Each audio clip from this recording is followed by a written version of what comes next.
What's up mga boy? Another trip na naman tayo. So andito ako ngayon sa Kelsey Yard. Diriya sa Innisfil, no? Kelsey.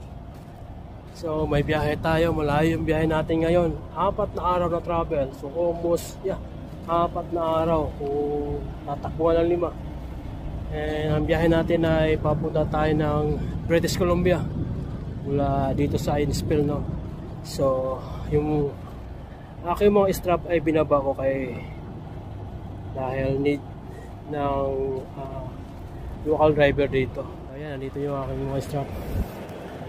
Kasi itong load na aking i-deliver ay naka-secured na siya, no? Ayan, bakal yung karga natin.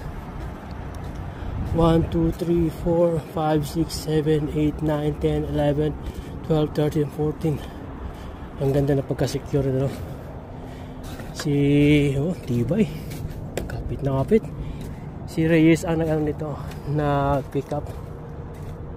Si Leonard. Ayan. Ganda, ganda ng biyahe na to, guys, dahil malayo. And lagyan na natin ng ano yan, bungee. So ayos yung pagka-secure niya, guys, no? Matibay na matibay yan. Kulang pa na isa dito, kailangan pang lagyan.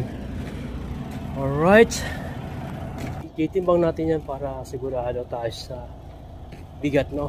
So ayun, guys, kinuha ko na yung aking documents. Ayan,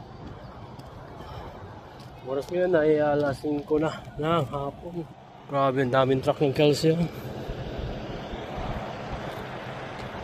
So itong mga Kelsey truck ay walang APU, kaya anda yung makina nito. Ayan, di nila ako kilala.